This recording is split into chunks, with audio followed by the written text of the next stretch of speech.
সুধী, আমরা আজকে এসেছি জাতীয় কবি কাজী নজরুল ইসলামের কবরস্থানে। আমরা এখানে এসে ওনার রুহের মাগফিরাত কামনা করলাম এবং সেই সাথে আমি তারা নিউজ, বিডি, টিএনবি ও SSJR টিভি থেকে আমি অন্যান্য বারের মতো এবারও এখানে শ্রদ্ধা নিবেদন করলাম।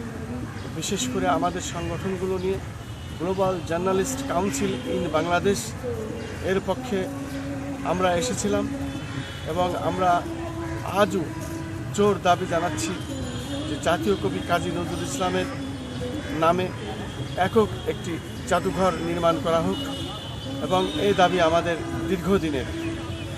কবি কাজী নজরুল ইসলামের যে সকল স্মৃতি বিজড়িত বিভিন্ন দেশের বিভিন্ন জায়গায় ছিটিয়ে ছিটিয়ে আছে, এগুলো একত্রিত করে ওনার নামে একটি জাদুঘর করে সেখানে সংরক্ষিত করা হোক। এই দাবি আমাদের আজ নয়, আজ নতুন নয়, দীর্ঘদিনের দাবি আমাদের। আমরা এই কবির স্মৃতিকেই ধরে রাখতে চাই। যারা কবিকে শ্রদ্ধা করেন, ভালোবাসেন, তারাই এখানে আসেন। বিশেষ করে কবি মৃত্যুর আগে বলেছিলেন, মসজিদেরই পাশে আমার কবর দিও ভাই। তাই ওনার কবর মসজিদের পাশেই দেওয়া হয়েছে। আমরা আরও জানি, আরও উনি ইসলামিক সঙ্গীত, ইসলামিক গজল গেয়েছেন, সেগুলো আমরা এখনও ব্যবহার করি। রমজানের ওই রোজার শেষে এলো খুশির ঈদ। উনি আরও বলেছেন, ঘুমিয়ে গেছে শ্রান্ত হয়ে আমার গানের বুলবুলি। এই যে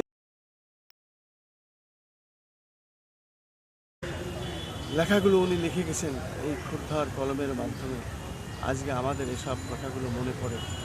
আর আমাদের মধ্যে শুধু আমরাই নয়, বাঙালি জাতিকে যেভাবে জাগ্রত করেছে, সেই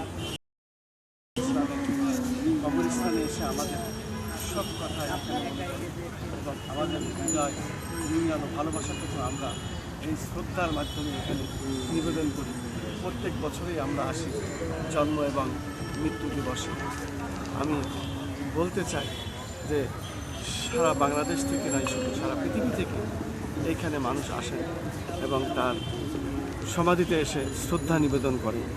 তাদের প্রত্যেককেই যেন এখানে এসে ভালো ব্যবহার পান, ভালো আচরণ পান এবং তাদের জন্য বিশেষ সুযোগ সুবিধা দেওয়া হোক।